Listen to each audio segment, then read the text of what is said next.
네, 안녕하세요.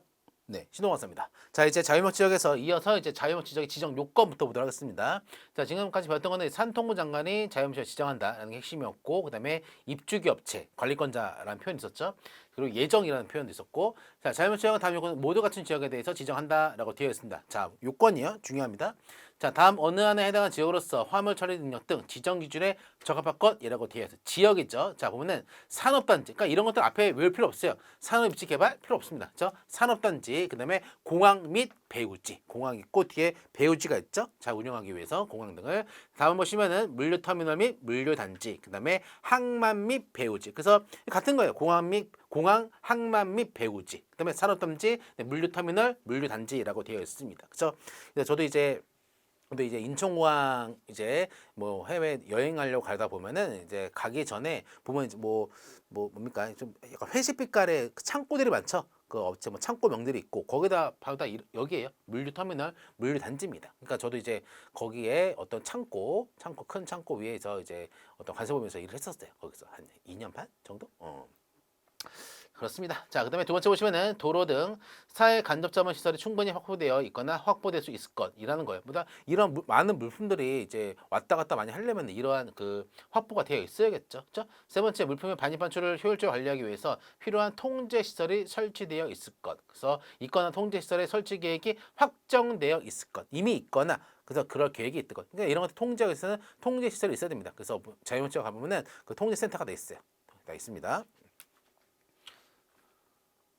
카메라도 많고, 그쵸? 자, 다음에 보시면은 제 1항 1호에서 화물 처리 능력 기준 등은 다음과 같습니다. 그래서 화물 처리 능력 기준에서 이렇게 좀 그 객관적으로 나와 있죠. 자, 산업단지입니다. 산업단지는 공항만에 인접해서 화물의 국외 반출, 반입이 쉬운 지역일 것이라고 되어 있다. 그 자유물 지역에서 있다가 해외로 나가는 것들. 공항 같은 경우에는 아래와 같은 요건, 연간 30만 톤 이상 화물 처리 능력, 정기적인 국제 항로가 개설되어 있을 것들, 그렇죠? 보다 화물용 이제 비행기가 있을 것들. 그다음에 나오시면은 물류터미널 등 항공 화물을 보관, 전시, 분류 등에 사용할 수 있는 지역 및 항공사 창고죠. 그 배후지 면적보다 30만 제곱미터 이상이고 배후지는 방치고 배후지는 해당 공항과 접해 있거나 인접 전용 통로로 연결되어 있어 공항과 물품이 왔다 갔다 잘 돼야 됩니다. 그리고 화물의 보관 등등등등 공항의 물류 기능을 보완할 수 있을 것이라고 되어 있어요. 그래서 배후지란 게 나오죠. 배후지, 공항과 배후지. 그래서 공항, 항만과 및 배후지. 네, 항만입니다. 항만 같은 경우에는 이제 30만 톤이라 얘는 뭐다? 1천만 톤이에요. 더 숫자가 크죠? 1천만 톤 이상 처리하고 또 똑같이 정기적인 국제 컨테이너 선박 벌커죠.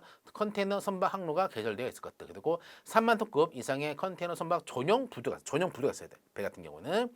다음 보시면은 육상 구역의 면적 및 배후지 면적보다 50만 제곱미터 이상입니다. 저 숫자 같은 것도 동그라미 쳐주세요. 30만 제곱, 50만 제곱 이런 동그라미 칩니다. 동그라미들. 그러니까 이런 것들 객관 시험에서 고치기 정말 좋은 거지. 그렇죠?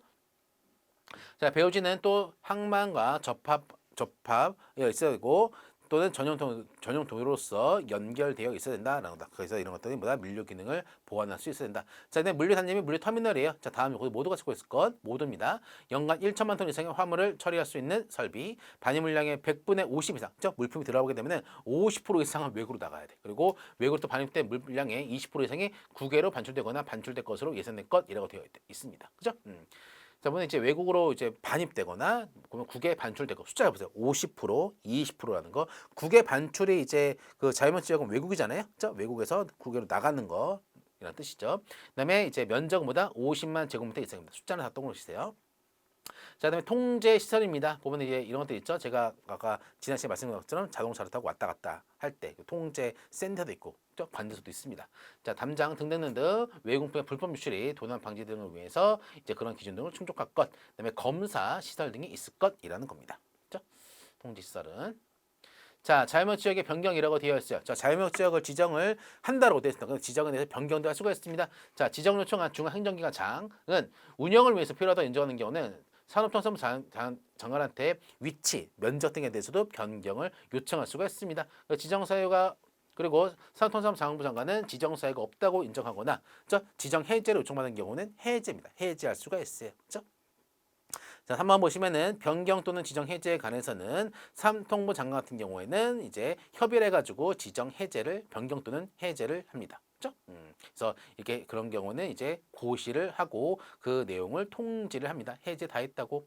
통지받는 시 도지사는 14일 이상 일반인 또 열람하게 할 수 있는 당연하죠. 그렇죠? 지정하는 경우 지정 예정하는 경우 계획하는 경우 열람하게 하고 이런 데도 열람하게 다 해야 됩니다.